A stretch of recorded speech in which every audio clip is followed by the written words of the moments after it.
Hi, my name is Stuart and I'd like to welcome you to the fourth video in our series on faulty hip implants. First of all, I'd like to thank the many thousands of people around the world that have shared and posted our message and videos to help us get our message out there.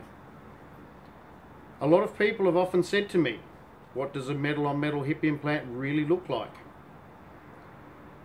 I have an evil guest with me today. In fact, it's the implant that caused me and my family great heartache over the last couple of years. This is a Depai ASR XL implant. This implant was removed from a dear friend of mine, Bob Lugton, here in Australia. I wanted to show you this implant because many of you have only seen these on an X-ray or on a scan. But I'd like to explain to you today how this device has caused so much damage to so many thousands of people. And whilst doing so, remind people that the many other MOM devices made by other manufacturers like Smith & Nephew and Stryker and Biomet, Zimmer, to name a few, are designed in a similar fashion. The reason these devices were called metal-on-metal is quite simple.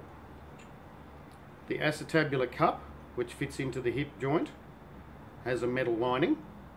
This lining contains cobalt and chromium.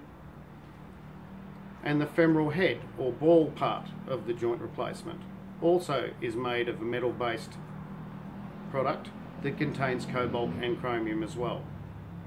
The design of these hips was so that they would fit together like so and motion in this way.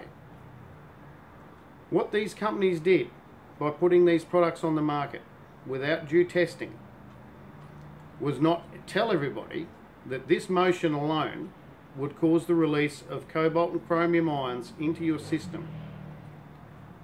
Those effects and those metals not only affected the localized area but were systemic.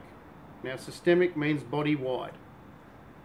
These products that were released by the metal products, that were released by this joint were able to spread right throughout people's bodies, causing kidney failure, causing heart problems, causing strokes, immune problems, and many other conditions that are as yet unconfirmed.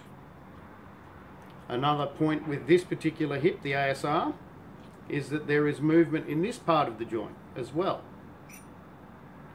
This section of the joint also shed the same cobalt and chromium ions.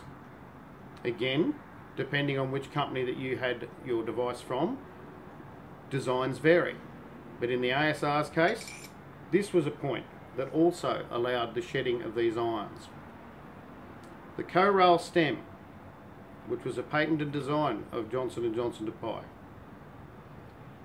There are experts in the world that also believe through the testing that they have done that this stem itself is also responsible for the shedding of cobalt and chromium ions, causing metallosis in the localized area.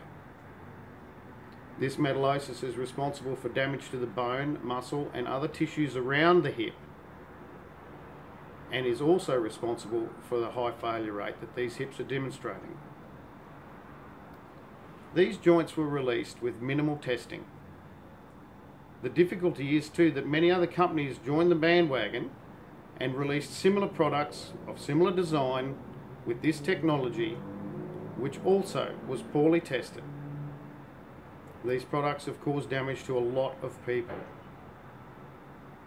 I give you the ASR. It's been a watershed moment around the world in the last 24 to 48 hours.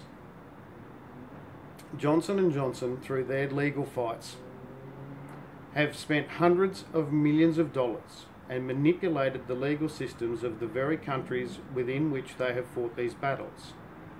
Whilst they have been readily willing to settle in countries like the United States of America and Germany, other countries like New Zealand, where patients have had no avenue to pursue the company has got off scot-free.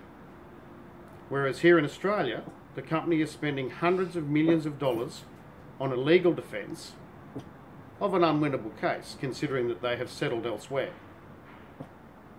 This is the sort of company that these people are. Today, Stryker, which developed and marketed a type of hip called the Rejuvenate or ABG2 hip, settled for $1.4 billion in notifying courts in New Jersey and Minnesota. I'll say that again, $1.4 billion to settle cases for faulty metal on metal hips. This was done to make the issue go away. Don't be fooled by these companies. It doesn't matter if it's Johnson & Johnson or Smith & Nephew or any of these other companies that develop these products. They are not interested in the patients that they've sold these products to. They are interested in profits. As I've said before, profits over patient care. If you or anyone that you love or care about is offered a product or part of a surgery, you have the right to know and demand what product is going to be used. I say to you, if it is a Johnson & Johnson product, they've proven that they are not to be trusted. This is a company that currently has approximately 56,000, I'll say again, 56,000 court actions against them across the world for faulty or damaging products. If you care about your loved ones and they need to have surgery, please do your due diligence and find out what product it is that they are intended to have. And if it is a product developed by one of these companies, don't trust them, because they've demonstrated that they can't be trusted. And you have a right to demand an alternative. Today, I had to visit my surgeon.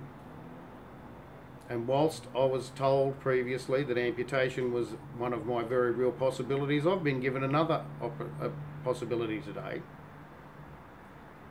The procedure that was suggested to me is called a Girdlestone procedure. To those of you that don't know what that is, it is the complete removal of a hip joint. So aesthetically, I would still have a leg. However, without a hip joint, it would merely be a limb hanging from my body. I would not be able to hold my grandchildren safely. I'm 45 years old, and this company, Johnson & Johnson, have left me in this state. Thank you again to many thousands of you that have watched and shared our videos, and please share these with everyone you can, so that we can let the world know what these companies are not only capable of, but continue to do, so that our children and our grandchildren do not have to go through this same problem.